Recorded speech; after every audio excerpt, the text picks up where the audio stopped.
ये है इस ड्रामे की फीमेल लीड यांशु। ये एक मेडिकल स्टूडेंट है और कॉस्मेटिक कंपनी में इंटर्न की जॉब करी है। ये अपने काम की वजह से काफ़ी फेमस है, जिस वजह से शाओशिन इससे जेलस होती है।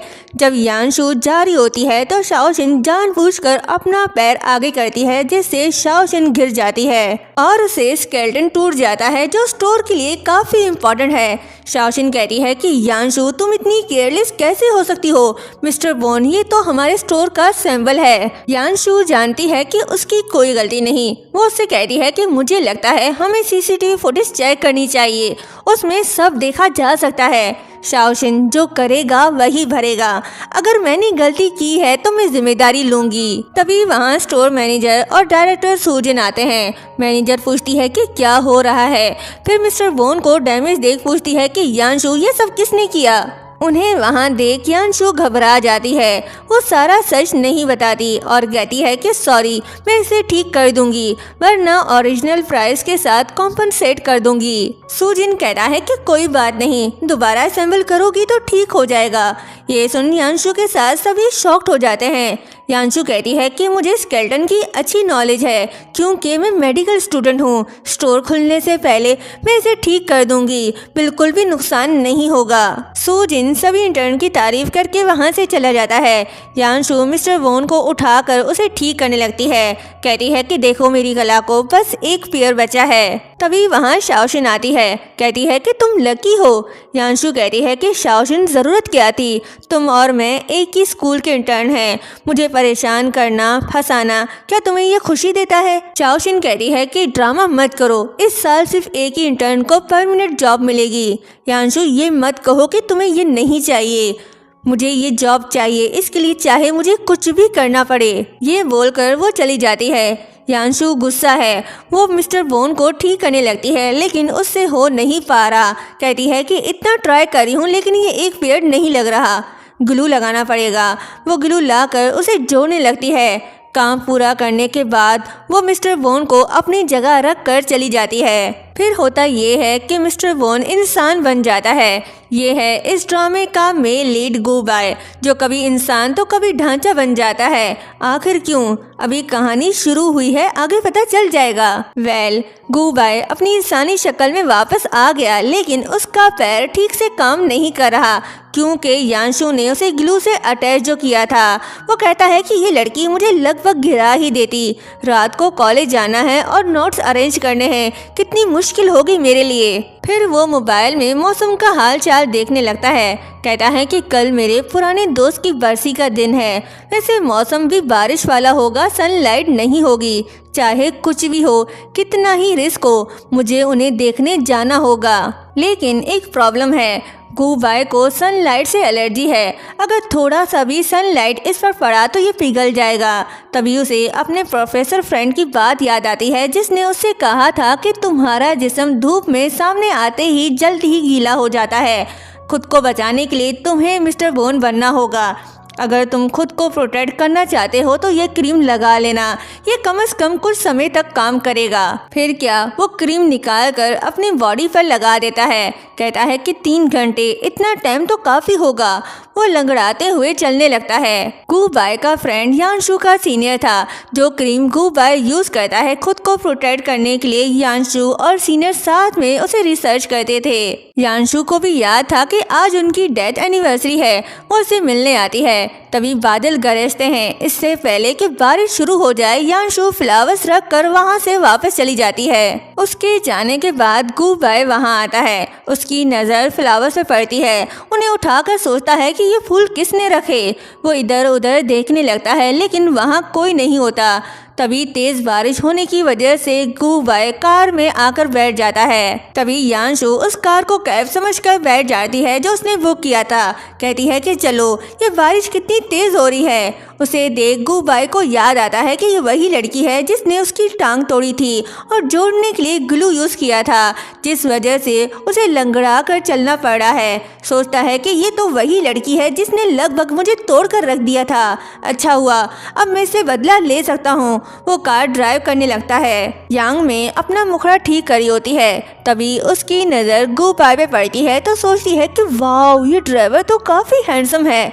आज तो मेरी किस्मत कमाल की है, बस रैंडम गाड़ी बुलाई थी और जो ड्राइवर मिला वो भी इतना हैंडसम। वो चुपके से उसकी तस्वीर लेने लगती है। गू बाय उसे देखने लगता है तो यांशु पूछती है कि ड्राइवर भाई, आपकी कार काफ़ी अच्छी है, कहाँ से ली है? तो आगे से गू बाय कहता है कि मैडम, मैं वीचैट में ऐड नहीं करने वाला। गजब बेइज्जती है। यांशु को मैसेज रिसीव होता है कि उसका राइड कैंसिल हो गया। कहती है क्या? मैं जो राइड ले रही थी वो ड्राइवर ने कैंसिल कर दिया। वो समझ जाती है कि ये गलत राइड में बैठी है। वो गू बाय से कहती है कि सॉरी, मैं गलत गाड़ी में बैठ गई हूँ, तुम मुझे यहाँ उतार दो। गू बाय कहता है ठीक है, कोई बात नहीं। यांशु सोचती है हाँ, ये मान गया। कहती है लेकिन बाहर तो इतनी तेज बारिश हो रही है। तो गू बाय पूछता है कहाँ जाना है तुम्हें? यांशु खुश होकर कहती है कि थैंक्स, तुम मुझे सामने वाले स्टॉप पर उतार दो, वहाँ से मैं टैक्सी ले सकती हूँ। तभी धूप निकल आती है, उसकी रोशनी गू बाय पे पड़ने लगती है। कहता है कि अरे यार, सूरज निकल आया। इससे पहले कि ये ढांचा बन जाए, ये कार साइड पर रोकता है और यांशु से कहता है कि बारिश रुक गई है, अब निकलो बाहर। यांशु हैरान तो गू बाय चिल्लाकर कहता है कि सुना नहीं तुमने, गाड़ी से उतरो। वो यांशु को बीच रास्ते पर छोड़कर चला गया। यांशु मुंह बनाकर कहती है कि अजीब इंसान, बिल्कुल भी जेंटलमैन नहीं है। क्या फायदा ऐसी खूबसूरती का जिसके अंदर इंसानियत ही ना हो। गू बाय खुद को क्रीम लगाकर सही टाइम पर ढांचा बनने से रोक लेता है। कहता है ठीक है, बस थोड़ा सा बचा है, पता नहीं और कितनी देर तक इंसान जैसा दिखूंगा। तभी उसकी नज़र यांशु के बैग पे पड़ती है जो उसके कार में भूल गई। कहता है ये तो उस लड़की का बैग है। सच में ये लड़की बहुत परेशान करी है। वो उसके बैग से नंबर ढूंढकर कॉल करके एक जगह बुलाता है ताकि उसका बैग वापस कर सके। यांशु कहती है कि मैं बस अभी पहुंचने वाली हूँ, तुम कहाँ पर हो? गू बाय कहता है कि मैं काफ़ी देर से यहाँ हूँ, जल्दी आओ। यांशु पूछती है कि वैसे तुम्हें मेरा नंबर कैसे पता चला? गू बाय कहता है कि तुम्हारे बैग में तुम्हारा इंटर्नशिप कार्ड था जिस पर तुम्हारा नंबर लिखा था। ये बोलकर वो कॉल कट कर देता है।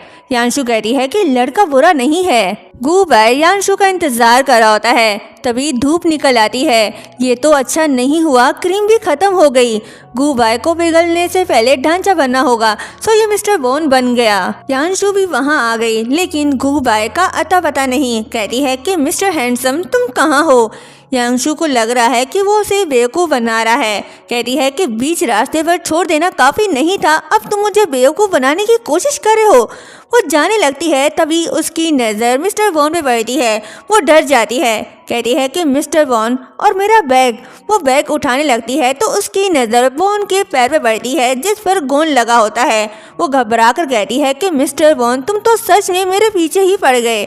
मैं एक मेडिकल स्टूडेंट हूँ, तुम्हें क्या लगता है मैं एक हड्डी के ढांचे से डरूंगी? यांशु उसे घर ले आती है। कहती है कि मैंने तो तुम्हें फिक्स कर दिया था, बस पाँव थोड़ा सा रह गया है, फिर क्यों मेरे पीछे पड़ गए हो?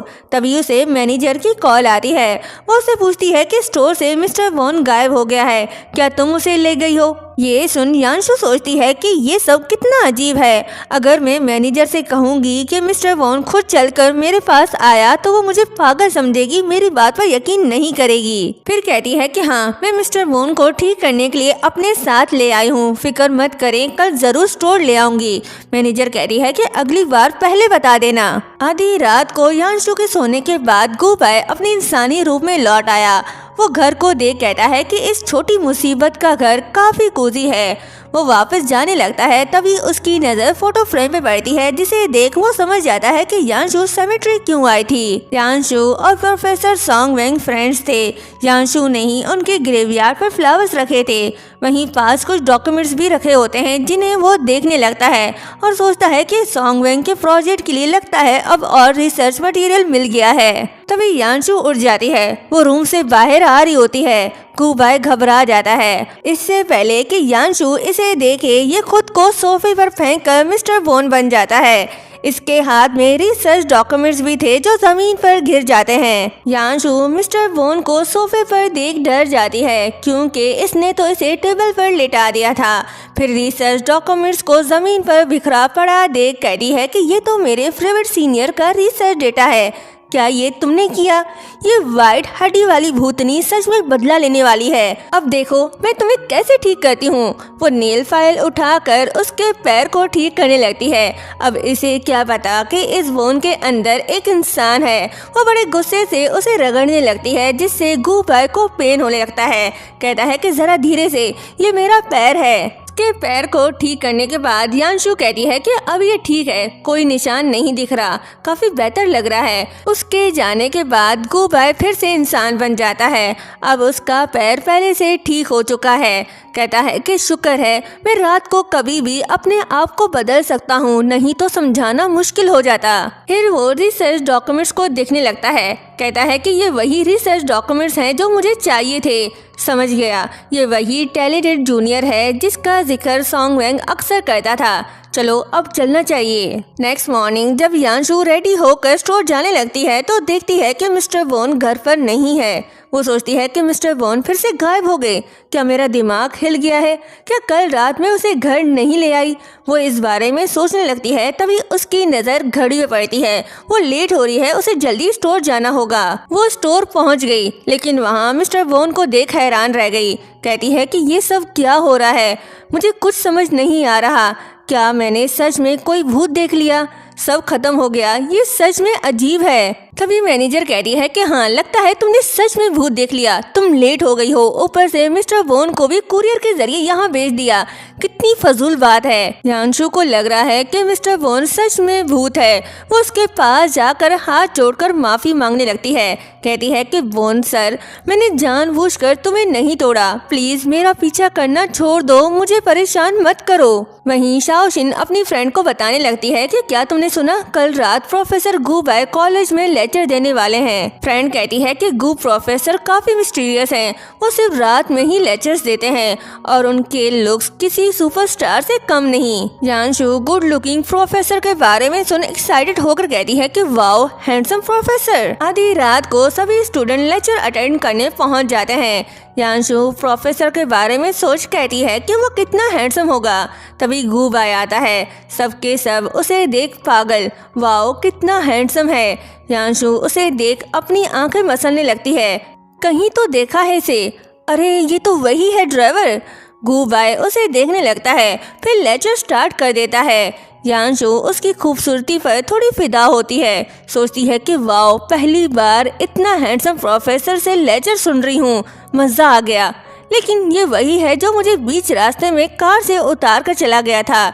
हैंडसम होने का क्या फायदा। तभी गू बाय उसे देखने लगता है। यांशु भी उसे देख रही होती है। क्लास हुई खत्म। सभी लड़कियां गू बाय की तस्वीरें ले रही होती हैं। तभी गू बाय यांशु के पास आकर पूछता है कि क्या तुम्हारा नाम यांशु है? यांशु घबरा कर हाँ कहती है तो गू बाय कहता है कि मेरे साथ चलो।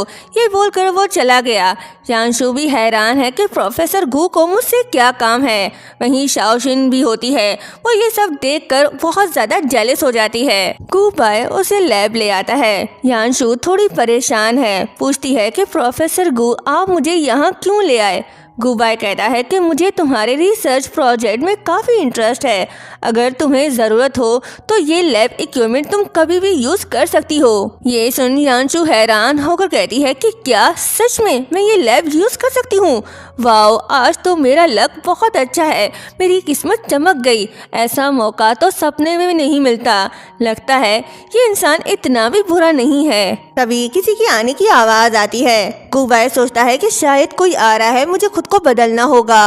वो मिस्टर वोन बन जाता है। शाओशिन देखती है कि लैब में सिर्फ यांशु है। सोचती है कि प्रोफेसर गू कहाँ गए और ये मिस्टर वोन, ये तो हमारे स्टोर का है, यहाँ कैसे आया? फिर वो दरवाज़ा लॉक करके चली जाती है ताकि यांशु सारी रात यहीं फंस कर रहे। यांशु प्रोफेसर गू को बुला रही होती है। वो कोई जवाब नहीं देता। यांशु पीछे मुड़कर देखती है तो गू बाय के बजाय मिस्टर वोन होता है। वो शॉक्ड हो जाती है। गू बाय कहता है कि तुम डर क्यों रही हो, मैं तो तुम्हारी मदद कर रहा हूँ। यांशु कहती है कि फिर से भूत का चक्कर, ये मिस्टर वोन यहाँ कैसे आया? वो डर डर के दरवाजे के पास जाने लगती है तो गू बाय कहता है कि कोई फायदा नहीं, तुम्हारी फ्रेंड ने दरवाज़ा लॉक कर दिया है, तुम यहाँ से बाहर नहीं जा सकती। यांशु दरवाजा खोलने की कोशिश करती है लेकिन दरवाजा नहीं खुलता। वो किसी को कॉल करने लगती है लेकिन सिग्नल भी नहीं आते तो कहती है कि ये क्या हो रहा है, मेरे मोबाइल में नेटवर्क भी नहीं आ रहा। ये प्रोफेसर गू जरूर मुझे तंग कर रहे हैं, पक्का ये उनकी चाल होगी। क्या मुझे मिस्टर बोन के साथ यहीं रात बितानी होगी? पागल कहीं का, मैं यहाँ भूत के साथ कैसे रहूंगी। यांशु बैठे बैठे वहीं सो जाती है। गू बाय अपनी इंसानी रूप में लौट आया। वो उसे सोता देख कहता है कि वाओ, तुम यहाँ सो भी गई। वो जाकर दरवाजा खोलने की कोशिश करता है लेकिन दरवाजा नहीं खोलता। फिर वो यांशु की तरफ देखता है जो नींद की झटकों से गिरने वाली होती है, तो वो फौरन जाकर उसे गिरने से बचा लेता है। अब हाथ हटेगा तो यांशु गिरेगी। फिर वो चेयर सामने रखकर उसके पास ही बैठ जाता है ताकि वो नींद से ना उठे। यांशु हिलने लगती है तो गू बाय कहता है कि कितनी अनोइंग हो तुम, बस अब उठना मत। तभी यांशु अपनी आंखें खोलती है। गू बाय घबराने लगता है। यांशु को लग रहा है कि वो सपना देख रही है। कहती है कि सपने में तुम इतने बुरे भी नहीं लगते। ये सुन गू बाय मुस्कुराता है। यांशु कहती है कि तुम सच में बहुत अच्छे दिखते हो। ये बोलकर वो सो जाती है। गू बाय कहता है कि मेरे ये हड्डी वाले शरीर को तुम फिर से घर मत ले जाना। दोनों सारी रात तक वहीं फंसे होते हैं। सुबह हो गई, सूरज निकल आया। गू बाय भी मिस्टर बोन बन गया। तभी टीचर आकर दरवाजा खोलते हैं। यांशु उठ जाती है। वो टाइम देखती है तो कहती है कि गई काम से, फिर से काम के लिए लेट हो जाएगा। तभी मिस्टर बोन को देख डर जाती है। कहती है कि क्या बवाल है, ये फिर से यहाँ कैसे आ गया? क्या सच में मेरे और मिस्टर बोन के बीच कोई खास रिश्ता है? वहीं दूसरी तरफ डायरेक्टर सू जिन आता है। वो स्टोर में मिस्टर बोन को ना देख पूछता है कि मिस्टर बोन कहाँ गया। मैनेजर बताती है कि एक इंटर्न ले गई है, वो अभी आती ही होगी। तभी शाओ शिन उन्हें वीडियो दिखाती है जो उसने यांशु को लॉक करने के बाद रिकॉर्ड किया था। कहती है कि डायरेक्टर सू, मैं किसी के पीठ पीछे बात नहीं करना चाहती, लेकिन यांशु सच में हद पार करी है। वादे के मुताबिक उसने मिस्टर बोन को ठीक नहीं किया और बिना किसी वजह के उसे कॉलेज ले गई। समझ नहीं आ रहा कि वो कर क्या रही है। तभी यांशु मिस्टर बोन के साथ स्टोर आती है। मैनेजर गुस्सा होकर कहती है कि यांशु, तुम बिना पूछे मिस्टर बोन को शॉप से कैसे ले जा सकती हो? तुमने शॉप का काम डिले कर दिया। क्या तुम परमानेंट नहीं होना चाहती? शाओ शिन खुश है कि मैनेजर से डांट पड़ने के बाद अब इसे डायरेक्टर सू से भी डांट पड़ेगी, पर ऐसा नहीं होता। वो उसकी साइड लेता है। कहता है छोड़ो, ये मिस्टर बोन अब पुराना हो गया है। मैंने हेड ऑफिस से नए स्केलेटन के लिए रिक्वेस्ट कर दी है।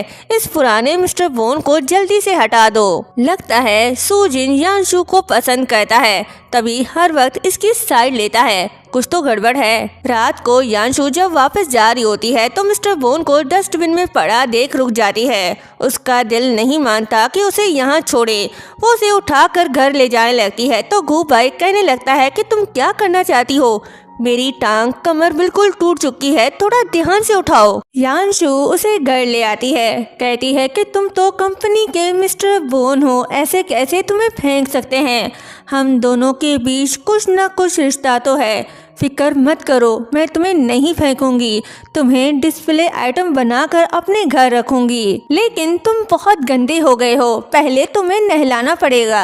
ये सुन गू बाय कहता है कि जरूरत नहीं, अब कहने का क्या फायदा। यांशु तुम्हारी बात सुन तो नहीं रही। यांशु उसे अपने पास बिठा कर खुद बात ले रही होती है। उसे बात लेता देख गू बाय कहने लगता है कि ऐ खुदा, मैं ये क्या देख रहा हूँ? तुम ऐसा कैसे कर सकती हो? मैं अपनी आंखें बंद कर लेता हूँ। यांशु कहती है कि मैं तो भूल ही गई, तुम्हें भी तो नहलाना था। फिक्र मत करो, अभी नहला देती हूँ। ये बोलकर वो उसकी हड्डियों पर पानी फेंकती है और हाथ लगाने लगती है। यांशु को वो हड्डियाँ फील हो रही हैं, लेकिन गू बाय कुछ और ही फील कर रहा है। यांशु का उसके मसल पर हाथ रखना गू बाय को अजीब फील होने लगता है। कहता है कि ये तुम क्या करी हो, मुझे टच मत करो, गुदगुदी हो रही है। ठीक है, तुम जीत गई, अब छोड़ो मुझे। शावर लेने के बाद यांशु सोने चली जाती है। गू बाय अपनी इंसानी रूप में लौट आता है। कहता है कि कितना टॉर्चर था, आखिरकार खत्म हुआ। वो जाने लगता है, तभी उसकी नज़र क्रीम पे पड़ती है जिसे लगा कर वो पिघलने से बच सकता है। कहता है कि सेफ्टी के लिए थोड़ा लगा लूं, फिर निकलता हूँ। तभी यांशु रूम से बाहर निकलती है। वो गू बाय को अपने घर देख हैरान होती है और फिर उसे याद आ रहा है कि कल रात रात सपना नहीं हकीकत था। फिर वो मोब उठा कर कहती है तो कल रात सपना नहीं था। ये बोलकर वो उसे मारने के लिए पीछे भागती है। गूबाई खुद को बचाते हुए कहता है कि सुनो, मुझे एक्सप्लेन करने का मौका दो, लेकिन यांशु कुछ सुनने को तैयार नहीं। उसे मारने के चक्कर में वो गिरने वाली होती है, तभी गूबाई उसे गिरने से बचा लेता है। दोनों एक दूसरे के काफी क्लोज हैं। यांशु सोचती है कि ओ गॉड, मेरा दिल इतनी तेजी से क्यों धड़क रहा है। यांशु के चिल्लाने की आवाज़ सुन पड़ोसन उससे पूछती है कि तुम ठीक तो हो ना। यांशु कहती है कि हाँ, कुछ नहीं, बस अभी कॉकरोच मारी थी। दोनों एक दूसरे से दूर हो जाते हैं। गूबाई के हाथ पर चोट लगी थी। यांशु उस पर बैंडेज लगा रही होती है और पूछती है कि अब तुम अपना एक्सप्लेनेशन दे सकते हो गू प्रोफेसर। गूबाई कहता है कि उस रात लैब में मुझे अचानक एक ज़रूरी काम आ गया था, इसलिए मैं बिना बताए वहाँ से जल्दी चला गया। मुझे पता नहीं था कि तुम अंदर हो। यांशु कहती है ठीक है, तो आज रात का क्या सीन था? तुम छुपके से मेरे घर कैसे आ गए? गूबाई कहता है दरअसल मैं भी तुम्हारी तरह सॉन्ग वैंग का फ्रेंड हूँ। मैं उसकी लास्ट विश पूरी करना चाहता हूँ। उसका अनफिनिश रिसर्च को तुम्हारे साथ मिलकर कंप्लीट करना चाहता हूँ। सॉन्ग वैंग अक्सर तुम्हारा जिक्र करता था कि तुम बहुत टैलेंटेड हो और तुम दोनों का एक ही सपना है। यांशु हैरान होकर पूछती है कि क्या सच में? गूबाई कहता है हाँ। फिर सोचता है कि अब तो स्टोर में नया मिस्टर बोन भी आ गया है, मुझे वहाँ जाने की ज़रूरत नहीं। फिर वो यांशु से कहता है कि मेरे घर में लीकेज हो गया है और अभी तक ठीक नहीं हुआ। फिलहाल और कोई जगह नहीं मिल रही। तुम्हारा घर काफ़ी अच्छा लग रहा है, क्या मैं यहाँ आज रात के लिए रुक सकता हूँ? यांशु कहती है कि तुम्हारे पास इतना पैसा है, लग्जरी कार है, तो किसी 5 स्टार होटल में रूम क्यों नहीं ले लेते? गूबाई कहता है तो मैं तुम्हें एक ऐसा रीज़न दूंगा जो तुम मना ही नहीं कर पाओगी।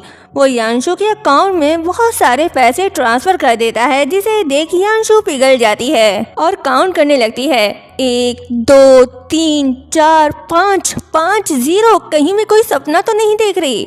तभी उसे घर में मिस्टर बोन नजर नहीं आता। वो खुद से कहती है कि मिस्टर बोन कहाँ गए। फिर वो गूबाई से पूछती है कि प्रोफेसर गू, क्या आपने मिस्टर बोन को देखा? वो एक स्केलेटन है, कहीं आपने उसे फेंक तो नहीं दिया? गूबाई घबरा कर जवाब देता है कि कैसा मिस्टर बोन, मैंने तो नहीं देखा। ये बात सुन यांशु खुद को थप्पड़ मारने लगती है और कहती है कि फिर से कुछ अजीब हो रहा है। नेक्स्ट मॉर्निंग गूबाई यांशु के लिए ब्रेकफास्ट बनाता है। यांशु भी रूम से बाहर आती है और उससे कहती है कि मुझे ये बात अभी तक समझ नहीं आई कि तुम यहाँ अचानक कैसे आ गए। गूबाई कहता है तो क्या तुम चाहती हो मैं यहाँ से चला जाऊँ? यांशु कहती है कि नहीं, ऐसा कैसे हो सकता है, मैं भी यहाँ से नहीं जा सकती और गू प्रोफेसर को भी यहाँ से नहीं जाना चाहिए। वैसे जो तुमने बनाया है उसकी खुशबू तो बड़ी अच्छी आ रही है। गूबाई कहता है कि ज़्यादा खुश मत हो, सब ऑनलाइन मंगवाया है, पहले ब्रश कर लो फिर खा लेना। यांशु के जाने के बाद गूबाई मुस्कुराने लगता है। नेक्स्ट सीन में यांशु सड़क किनारे खड़ी होकर कैब का वेट कर रही होती है। कहती है कि कैब अभी तक क्यों नहीं आया, मैं क्लास के लिए लेट हो जाऊंगी। तभी वहाँ एक कार आकर रुकती है। ये गूबाई है। वो यांशु से कहता है कि आओ गाड़ी में बैठो। यांशु उसके पास जाकर खुश होकर कहती है कि प्रोफेसर गू, तुम स्पेशली मुझे लेने आए हो। ये दोनों बातें कर रहे होते हैं, तभी वहाँ शाओशिन आती है।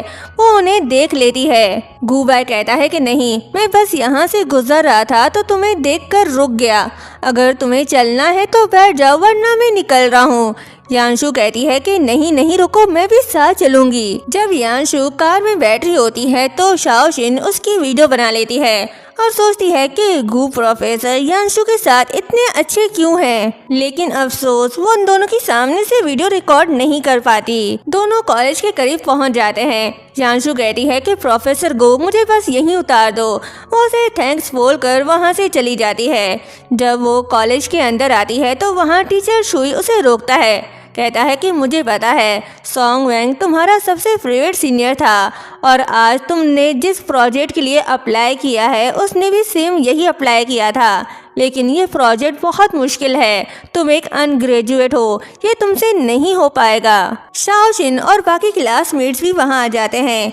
यांशु टीचर शुई से कहती है कि मैं अपनी पूरी कोशिश करूंगी, लेकिन टीचर शुई उसकी बात काटते हुए कहता है कि कॉलेज लैब का बजट वैसे भी टाइट है। अगर तुमने प्रोजेक्ट नहीं बदला तो तुम ग्रेजुएट नहीं हो पाओगी, अच्छे से सोच लो। ये सुन यांशु थोड़ी सैड होती है। तभी शाओशिन कहती है कि यांशु तुम्हें अपने आप को इतना फोर्स नहीं करना चाहिए। शॉप का काम तुमने ऑलरेडी बिगाड़ दिया है और परमानेंट होना भी मुश्किल लग रहा है। अगर तुम ग्रेजुएट नहीं हो पाई तो फ्यूचर में जॉब कैसे मिलेगा तुम्हें? बेहतर होगा कि तुम प्रोजेक्ट बदलने का सोच लो। टीचर शुई भी यांशु से यही कहता है कि तुम्हें जल्दी से टॉपिक चेंज कर लेना चाहिए।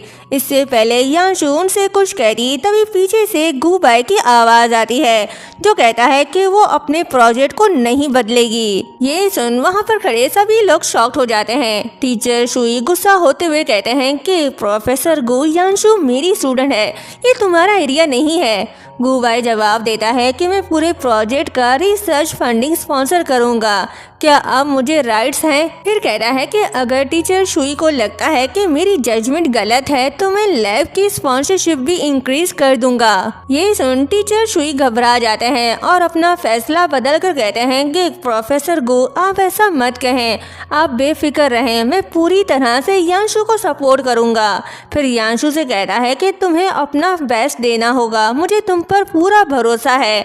ये सारी बातें शाओशिन को पसंद नहीं आती। इसकी जेलेसी और ज्यादा बढ़ती जा रही है। यांशु टीचर शुई से कहती है कि मैं अपनी पूरी कोशिश करूंगी। टीचर शुई और बाकी सब वहां से चले जाते हैं, जिसके बाद यांशु सोचती है कि प्रोफेसर गु मेरी हेल्प क्यों कर रहे हैं? क्या वो भी सच में सॉन्गवेंग का सपना पूरा करना चाहते हैं? गुबाई इसकी सोच पर ब्रेक लगाकर कहता है कि चलो। यांशु घबरा कर पूछती है कहाँ? गुबाई कहता है कि लैब, और कहाँ? नेक्स्ट सीन में यांशु अपना काम कर रही होती है तो गुबाई उसके पास आकर उसकी हेल्प करने लगता है।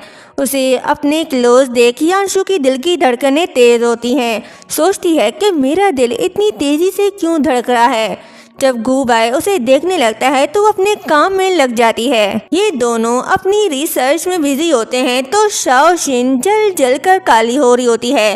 वो दोनों को देख काफी जेलस हो रही होती है। यांशु हार्ड वर्क कर रही होती है। ये देख गुबाई काफी इम्प्रेस होता है। काम करते करते रात हो जाती है। यांशु वहीं सो जाती है। गुबाई उसके ऊपर अपना कोट ओढ़ देता है। फिर उसकी नज़र रिसर्च फाइल पे पड़ती है तो गुबाई खुश हो जाता है और कहता है कि थैंक यू यांशु, लेकिन मैं आधा इंसान और आधा स्केलेटन हूँ, मैं ज़्यादा देर तक ह्यूमन फॉर्म में नहीं रह सकता। गुबाई भी वहीं सो जाता है। नेक्स्ट मॉर्निंग जब यांशु उठती है तो वो गुबाई को प्यार से देखने लगती है। गुबाई भी उठ जाता है, कहता है कि चलो ब्रेकफास्ट करने चलते हैं। फिर जब वो देखता है कि सूरज निकल आया तो वो यांशु से कहता है कि तुम खुद चली जाओ, सुबह हो चुकी है, मैं नहीं चल सकता। ये सुन यांशु सैड हो जाती है और वहाँ से चली जाती है। गुबाई मन ही मन उससे सॉरी कहता है। दूसरी तरफ शाओशिन की जेलेसी एक नया मोड़ ले लेती है। वो यांशु के बारे में ग्रुप में पोस्ट करती है और कहती है कि यांशु, तुम्हें लड़कों को फंसाना और उनके जरिए पोजीशन बढ़ाने में मजा आता है ना? ठीक है, अब मैं तुम्हारा ये टैलेंट सबको दिखाऊंगी। नेक्स्ट डे गुबाई यांशु को अपने घर ले आता है। यांशु उसके घर को देख काफी शॉक्ड होती है।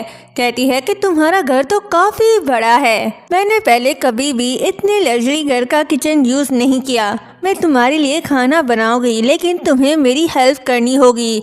जिस पर गुबाई हाँ कहता है। यांशु ने ढेर सारा खाना बना लिया। वो गुबाई से कहती है कि स्टूडेंट गु, क्या आप खाना पसंद करोगे? गुबाई कहता है कि टीचर, तुमने तो बहुत मेहनत की है। फिर वो दोनों खाना खाते हैं। गुबाई कहता है कि इतना भी बुरा नहीं है तो यांशु मुंह बनाकर कहती है कि बस अच्छा है। जिस पर गुबाई कहता है कि नहीं, बहुत मज़ेदार है। यांशु खुश हो जाती है। गुबाई यांशु को देखकर सोचता है कि मुझे कभी खाने की इतनी ज़रूरत नहीं पड़ी, लेकिन तुम्हारा खाना मुझे भूख फील करवा रहा है और ये मैंने काफ़ी टाइम बाद फील किया है। डिनर करने के बाद गुबाई साफ सफाई कर रहा होता है। ये देख यांशु कहती है कि तुम कुक तो नहीं कर सकते लेकिन सफाई अच्छे से कर लेते हो। गुबाई कहता है कि अगर फ्यूचर में तुम मेरे लिए कुक करोगी तो मैं तुम्हारे घर का काम कर लिया करूँगा। ये सुन वो इमेजिन करती है कि वो काम करी है और गुबाई साफ सफाई करते हुए उसके क्लोज आता है। ये सोच वो काफी शाय बिहेव करती है। गुबाई भी उसे देख कंफ्यूज है कि इसे क्या हो गया। यांशु की फ्रेंड वे उसे मिलने आती है।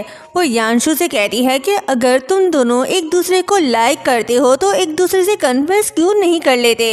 यांशु कहती है कि गुबाई एक लड़का है इसलिए उसे पहल करनी चाहिए। ये सब गुबाई सुन लेता है और सोचता है कि अगर तुम्हें मेरी सच्चाई पता चली तो क्या तुम तब भी मुझे लाइक करोगी। तभी वेवे के मोबाइल में नोटिफिकेशन आता है। जब वो चेक करती है तो हैरान होती है और यांशु को पोस्ट दिखाती है जिसमें लिखा होता है कि यांशु गुबाई के पैसों के पीछे है। ये देख वो सैड हो जाती है। गुबाई भी ये सब सुन लेता है। नेक्स्ट सीन में यांशु क्लास में आती है तो वहाँ सभी लड़कियाँ उसके बारे में गॉसिप कर रही होती हैं और उसे बुरा भला बोलती हैं। यांशु पहले तो उन्हें मुंह तोड़ जवाब देना चाहती है लेकिन फिर रुक जाती है। तभी वहाँ गुबाई आता है। जब वो यांशु को उदास देखता है तो सबके सामने अनाउंस करता है कि आजकल जो मेरे बारे में अफवाहें फैल रही हैं वो बिल्कुल झूठ है और मैं आप सबको बता दूं कि यांशु मेरी गर्लफ्रेंड है। ये सुन यांशु के साथ सभी शॉक्ड हो जाते हैं। गुबाई कहता है कि हम एक नॉर्मल कपल की तरह हैं, हमारे बीच पैसों की ट्रांजिशन नहीं होती, इसलिए अगर किसी ने दोबारा ये अफवाहें फैलाई तो अच्छा नहीं होगा। ये सब सुन यांशु काफी रिलैक्स और खुश होती है। क्लास एंड होने के बाद दोनों लैब आते हैं। यांशु उससे पूछती है कि तुमने ऐसा क्यों किया। गुबाई कहता है कि मैं सिर्फ तुम्हें प्रोटेक्ट करना चाहता हूँ, इसलिए कुछ टाइम हम एक कपल की तरह प्रिटेंड करेंगे और फिर ब्रेकअप कर लेंगे। ये सुन यांशु उसके पास जाकर कहती है कि मुझे ये मंजूर नहीं, मैं ये प्रिटेंड नहीं बल्कि तुम्हारी रियल गर्लफ्रेंड बनना चाहती हूँ। यांशु ने अपनी फीलिंग्स गुबाई को बता दी। गुबाई भी उसे लाइक करता है। वो स्माइल करता है। फिर गुबाई सोचता है कि मेरे ख्याल से मुझे इंसानों की तरह रहना चाहिए वरना मेरा सीक्रेट सबके सामने आ जाएगा। नेक्स्ट डे धूप निकलने वाली होती है। गुबाई अपने सनस्क्रीन को ढूंढने लगता है। तभी वो देखता है कि उसका क्रीम तो खत्म हो चुका है। तभी धूप की छाएं उस पर पड़ती हैं और वो मिस्टर बॉन में कन्वर्ट हो जाता है। यांशु गुबाई को बुलाने के लिए वहां आती है तो उसकी जगह मिस्टर बॉन को वहां देख उसे काफी अजीब लगता है। वो सोचती है कि मिस्टर बॉन हर वक्त कहीं न कहीं टेलीपोर्ट हो जाते हैं। फिर उसे याद आता है कि अक्सर मिस्टर बॉन और मिस्टर गू आसपास ही होते हैं। जब मिस्टर गू होता है तो मिस्टर बॉन नहीं होते और जब मिस्टर बॉन होता है तो मिस्टर गू नहीं होते। रात हो गई। मिस्टर बॉन गुबाई में कन्वर्ट हो जाता है। जब वो जाने लगता है तो उसका पैर बोतल से टकरा जाता है जो यांशु ने रखा था। शोर से यांशु फौरन से वहां आती है और उसे मिस्टर बॉन की जगह देख कहती है तो तुम ही मिस्टर बॉन हो, इसलिए जब भी तुम होते थे तो मिस्टर बॉन गायब हो जाता था और जब मिस्टर बॉन होता था तो तुम गायब हो जाते थे। ये सब देख यांशु काफी शॉक थी। गुबाई एम्बैरेस होकर फौरन वहां से चला जाता है। पहले तो यांशु उसे नहीं रोकती, फिर उसे उसकी फिक्र होती है कि बाहर तो बहुत तेज बारिश हो रही है। तभी वो याद करती है कि कैसे वो दोनों मिले थे, कैसे उन्होंने साथ टाइम स्पेंड किया था, कैसे उसने उसको सपोर्ट किया था। ये सब सोचकर वो फौरन से उसके पीछे भागती है। यांशु उसे हर जगह ढूंढती है लेकिन वो कहीं नहीं मिलता। वो उसे कॉल भी करती है लेकिन वो कॉल पिक नहीं करता। शायद वो मिस्टर बॉन बन गया। यांशु सोचती है कि मैं तुम्हें कभी खोना नहीं चाहती। रात को गुबाई वॉक करते हुए सोचता है कि कैसे उसकी और सोंगवेंग की फ्रेंडशिप हुई थी। सोंगवेंग पहला इंसान था जो उसकी सच्चाई के बारे में जानता था। उसने उसकी काफी हेल्प की थी। वो सोंगवेंग से अपनी सारी बातें शेयर करता था। उसने उसे ये भी कहा था कि इंसानी रूप पे आकर जिंदा फील करना उसे बहुत ज्यादा अच्छा लगता है। ये सोचते हुए वो काफी सैड होता है। उधर यांशु भी गुबाई के बारे में सोचकर काफी अपसेट होती है। तभी वो वहाँ पर गुबाई को देखती है और खुश होकर उसके पास जाती है, लेकिन गुबाई उसे देखकर जाने लगता है। यांशु उसे रोकती है तो गुबाई उसका हाथ अपने हाथ से हटाकर कहता है कि तुम्हें डर नहीं लगता कि तुम एक इंसान हो और मैं वॉन? मैं हर वक्त तुम्हारे साथ नहीं रह सकता, मैं तुम्हारे प्यार के काबिल नहीं हूँ। ये कहकर वो जाने लगता है तो यांशु उसे रोककर कहती है कि मुझे पहले से ही पता था कि तुम दूसरों से डिफरेंट हो, इसी वजह से मैं तुम्हारी तरफ अट्रैक्ट हुई। मैं तुम्हें पसंद करती हूँ, मुझे फ़र्क नहीं पड़ता कि तुम इंसान हो या वॉन, मैं बस तुम्हें लाइक करती हूँ। अगर तुम हर वक्त मेरे साथ नहीं रह सकते तो इस वजह से हमें अपने हर मिनट और हर सेकंड को अच्छे से एंजॉय करना चाहिए। गुबाई सोचता है कि मुझे ऐसा ही प्यार चाहिए था, लेकिन मैं अभी भी नॉर्मल नहीं हूँ। क्या मैं इसके प्यार को एक्सेप्ट करूं या नहीं? वो कुछ बोलने ही वाला होता है, तभी यांशु उसके क्लोज चली जाती है। गुबाई भी खुद को कंट्रोल नहीं कर पाता। दोनों रिलेशनशिप में आ गए, दोनों डेट पर जाते हैं और एक कपल की तरह तस्वीरें ले रहे होते हैं। वो दोनों रोमांटिक मोमेंट को एंजॉय कर रहे होते हैं। दोनों साथ में काफी खुश हैं, लेकिन ये खुशी ज्यादा देर तक टिकने नहीं वाली। नेक्स्ट डे दोनों साथ में वॉक कर रहे होते हैं, तभी गुबाई पर धूप पड़ती है। यांशु उसे कवर करती है और सनस्क्रीन लगाने लगती है। गुबाई उसे ऐसा केयर करता देख काफी खुश हो रहा होता है। तभी यांशु इधर उधर देख कहती है कि ऐसा लग रहा है जैसे हमारा अफेयर चल रहा है। गुबाई कहता है क्या वाकई? फिर यांशु उसे कहती है कि मैं तुम्हारे लिए ऐसा फार्मूला रेडी करूंगी जो तुम्हें सनलाइट से भी कूल रखेगा, और फिर केयरफुली उसे क्रीम लगाने लगती है। यांशु लैब आती है। वो गुबाई के लिए ऐसा सनस्क्रीन बनाना चाहती है जिससे वो ज्यादा से ज्यादा धूप से प्रोटेक्ट रह सके। वो अपनी रिसर्च स्टार्ट करती है। वो काफी मेहनत करती है और फाइनली उसने रेडी कर भी लिया। वो काफी खुश है। तभी वहाँ गुबाई आता है तो यांशु उसे कहती है कि मैंने फाइनली ऐसा मॉइस्चराइजिंग क्रीम बना लिया जिसे लगाकर तुम 12 घंटे तक सनलाइट से बच सकते हो, और उसे वो यूज करने का कहती है। गुबाई क्रीम को देख एक्साइटेड होकर उसे हक कर लेता है। कहता है कि अब मैं जल्द ही इंसानों की तरह रह पाऊंगा। यांशु हाँ कहती है। दोनों बहुत खुश हैं। नेक्स्ट डे यांशु अपनी high moisturising cream director Sujin को दिखाती है तो सुजिन कहता है कि ये बिल्कुल परफेक्ट है, जिसे सुन यांशु बहुत खुश होती है। तभी सुजिन कहता है कि वैसे जिस इंसान के लिए तुमने ये क्रीम बनाई है क्या वो गुबाई है? जिस पर यांशु हाँ कहती है तो डायरेक्टर सुजिन कहता है क्या मैं उससे मिल सकता हूँ? तभी वहाँ गुबाई आता है। वो डायरेक्टर से मिलता है। सुजिन उसे भी रिसर्च में ज्वाइन करने का कहता है, लेकिन गुबाई कहता है कि मैं ऑलरेडी यूनिवर्सिटी में पढ़ाता हूँ तो मैं ज्वाइन नहीं कर पाऊँगा। तो सुजिन कहता है कि कोई बात नहीं, तुम इस बारे में सोचना।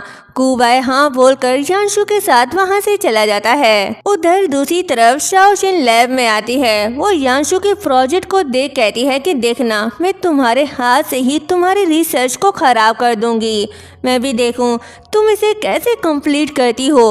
वो कुछ कहती इससे पहले गुबाई वहाँ आ जाता है। शाओशिन छुप जाती है। गुबाई यांशु की क्रीम लगाकर चेक करता है।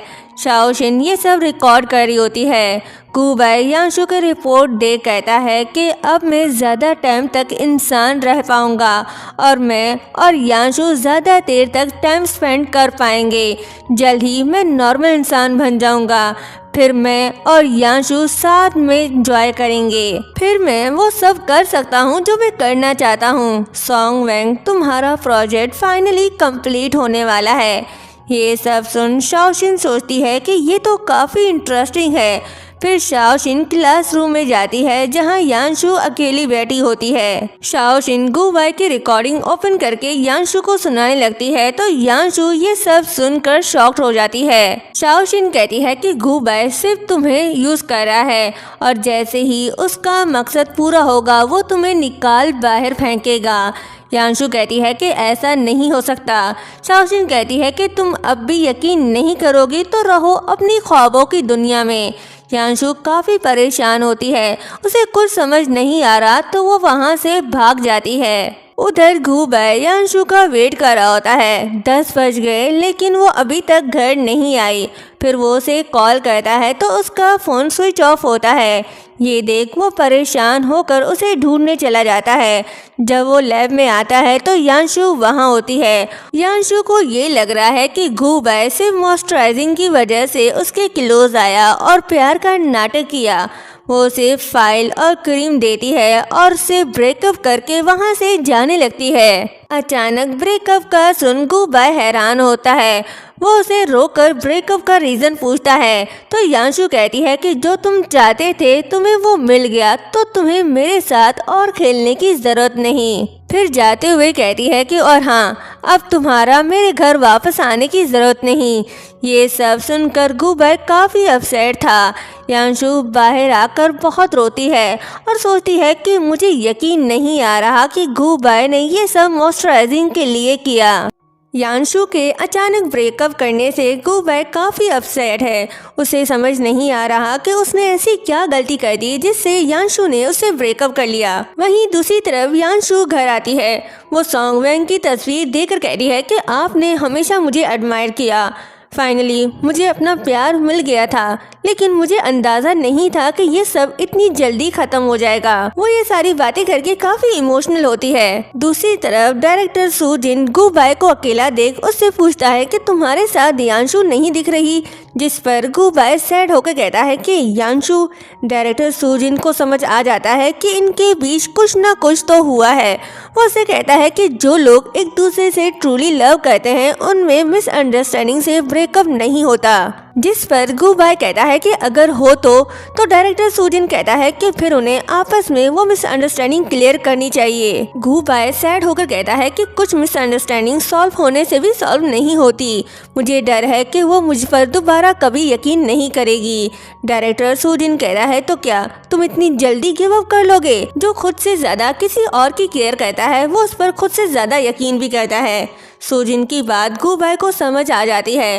वो कोशिश करेगा ताकि यांशु की मिसअंडरस्टैंडिंग दूर हो जाए। फिर वो यांशु के घर के बाहर जाकर खड़ा हो जाता है और उसका वेट कर रहा होता है। जब यांशु वहां आती है तो उसे देख इग्नोर करके जाने लगती है। घूबाई उसे रोक कर कहता है कि मेरा यकीन करो, मेरा ऐसा कोई प्लान नहीं था। यांशु कहती है कि मैं तुम पर यकीन क्यों करूं? तो घूबाई अपने पॉकेट से क्रीम निकाल कर उससे कहता है कि मैं तुम्हें यकीन दिलाने के लिए कुछ भी करूंगा। अगर तुम चाहती हो कि मैं हमेशा के लिए जंगलों में चला जाऊं तो मैं वहां चला जाऊंगा। अगर तुम्हें लगता है कि मैं तुम्हारे साथ इस क्रीम की वजह से था तो तुम गलत हो। मुझे ये सब नहीं चाहिए। ये बोलकर वो उस क्रीम को फेंकने लगता है तो यांशु उसे रोककर कहती है कि ये मेरी मेहनत है, तुम इसे वेस्ट नहीं कर सकते। घूबाई कहता है कि मैं इस क्रीम को इसलिए चाहता था कि मैं एक नॉर्मल इंसान बन सकूं। मैं ये तुम्हारे साथ रहने के लिए यूज करना चाहता था। फिर वो उसका हाथ पकड़कर कहता है कि थैंक यू मेरे ख्वाबों को पूरा करने के लिए और मुझे एक ट्रू लाइफ देने के लिए।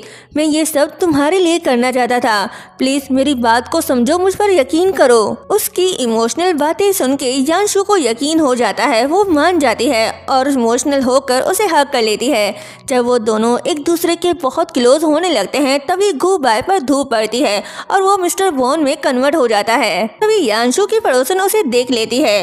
वो उसे पागल समझती है और कहती है कि फिक्र मत करो, मैं ये किसी को नहीं बताऊंगी कि तुम मिस्टर वॉन के साथ क्या करी थी। यांशु एम्बैरेस होकर स्माइल करती है और मिस्टर वॉन को देख गुस्से से मुंह बनाती है। नेक्स्ट सीन में डायरेक्टर सूजिन यांशु को रेगुलर एम्प्लॉय बना देता है क्योंकि उसका रिसर्च HR डिपार्टमेंट को काफी पसंद आया। यांशु डायरेक्टर सूजिन को थैंक्स बोलती है। वो बहुत खुश है। यह देख शाओशिन जेलस होती है। तभी डायरेक्टर सूजिन शाओशिन को अपने साथ चलने को कहता है।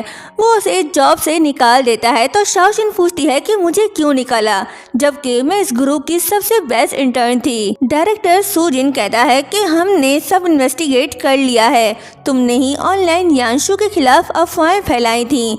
तुम जैसी कैरेक्टर वाली एम्प्लॉय का हमारे ब्रांड में कोई जगह नहीं। अब तुम जा सकती हो। शाओशिन यांशु से पहले से ही जेलस थी, लेकिन अब ये उसे अपनी जॉब खोने का भी रिस्पॉन्सिबल समझ रही है।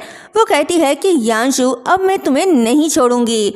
अब पता नहीं ये यांशु के साथ क्या करेगी। गु बाय कहता है कि सॉन्ग वेंग तुम्हारा रिसर्च सबको पसंद आ रहा है और मुझे धीरे धीरे एक नॉर्मल इंसान के करीब ले जा रहा है। फिर वो खुद से कहता है कि जब मैं पूरी तरह से इंसान बन जाऊंगा तब मैं यांशु से शादी करूंगा। जब दोनों वहाँ से जा रहे होते हैं तभी शाओशिन कार को फुल स्पीड से उनकी तरफ बढ़ा रही होती है। यांशु जैसे ही कार को देखती है तो वो गु बाय को धक्का दे देती है और खुद कार के सामने आ जाती है। गु बाय तो बच जाता है लेकिन यांशु वहीं बेहोश हो जाती है। गु बाय फौरन से उसके पास जाता है लेकिन यांशु को काफी चोटें लगी होती हैं। इधर शाओशिन डर कर किसी को कॉल करके कहती है कि मैंने किसी का एक्सीडेंट कर दिया। गु बाय फौरन यांशु को उठाकर हॉस्पिटल के लिए भागने लगता है। तभी धूप उसके ऊपर पड़ने लगती है जिससे उसकी बॉडी बोन में कन्वर्ट हो रही होती है। तभी उसे सॉन्ग वेंग की बात याद आती है कि वो इस क्रीम से अपनी बॉडी को मेंटेन रख सकता है, लेकिन अगर वो फोर्सफुली धूप में जाएगा तो उसकी बॉडी बुरी तरह से टूटना स्टार्ट कर देगी। गु बाय यांशु को देख सोचता है कि इस बार मैं तुम्हें अकेला नहीं छोड़ूंगा। वो खुद की परवाह किए बगैर भागने लगता है। रास्ते में सभी लोग उसे देखकर डरे होते हैं क्योंकि वो धीरे धीरे स्केलेटन में बदलता जा रहा है। गु बाय हॉस्पिटल पहुंच गया। वो यांशु को स्ट्रेचर पर लेटा देता है और नर्स को उसकी ट्रीटमेंट करने का कहता है। डॉक्टर यांशु को फौरन से इमरजेंसी में ले जाते हैं। गु बाय काफी वीक हो गया है। वो लास्ट बार यांशु को दूर से देखकर मिस्टर वोन में कन्वर्ट हो जाता है। जब डॉक्टर पीछे मुड़कर देखता है तो गु बाय की जगह मिस्टर वोन होता है। जब यांशु को होश आता है तो वो गु बाय को बुलाती है। डॉक्टर कहता है कि शुक्र है तुम्हें टाइम पर यहाँ लाया गया वरना जान भी जा सकती थी। जब यांशु डॉक्टर से गु बाय के बारे में पूछती है तो डॉक्टर उसे स्केलेटन दिखाता है जो पूरी तरह से टूट चुका है। यांशु ये देख बहुत अपसेट होती है। वो मिस्टर वॉन के पास जाकर कहती है कि गु बाय अब कोई नहीं है, तुम वापस अपनी इंसानी शक्ल में आ सकते हो। मैं तुमसे बात कर रही हूँ, जवाब दो प्लीज, मजाक मत करो, बिल्कुल ही मजा नहीं आ रहा। और बहुत रोती है। यांशु उसे घर ले आती है और उसे जोड़ने की कोशिश करती है। साथ ही वो उसे क्रीम भी लगाती है। वो उसकी बहुत केयर करती है ताकि गु बाय फिर से इंसान बन जाए, लेकिन कोई असर नहीं होता। गु बाय वापस नहीं आता।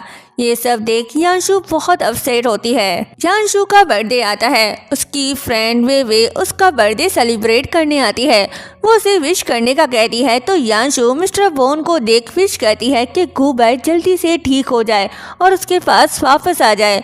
फिर वो गु बाय के साथ बिताए सारे पलों को याद करी होती है। 1 साल गुजर जाता है। यांशु अब भी गु बाय को बुला नहीं पाई। वो आज भी उसका इंतजार करी है। उसे यकीन है कि गु बाय एक न एक दिन जरूर वापस आएगा। वो एक स्टोर के पास खड़ी होती है और बहुत सैड होती है। वहाँ वो कपल को देख और ज्यादा उदास हो जाती है। जब वो जाने लगती है तो किसी से टकरा जाती है। वो कोई और नहीं गु बाय होता है जो इंसान में कन्वर्ट हो जाता है। यांशु उसे देख बहुत खुश होती है। गु बाय कहता है कि अच्छा है कि मैं सिर्फ स्केलेटन नहीं हूँ, तुम्हारे हाथ पैर इतने पावरफुल हैं कि थोड़ी देर में मुझे तोड़ कर रख देंगे। यांशु कह रही है कि मैं बॉडी स्ट्रक्चर से अच्छी तरह से वाकिफ हूँ, मैंने मेडिसिन का कोर्स किया है, फिक्र मत करो, मैं तुम्हें हर बार ठीक करूंगी। अगर मुझसे दूर जाने का सोचा तो फिर ठीक नहीं होगा। दोनों इमोशनल होकर एक दूसरे को हक कर लेते हैं और इसी के साथ इस ड्रामे का हैप्पी एंड होता है। मिलते हैं न्यू इंटरेस्टिंग ड्रामे के साथ। तब तक के लिए चैनल को सब्सक्राइब और वीडियो को लाइक शेयर करना मत भूलिएगा। Thank you so much.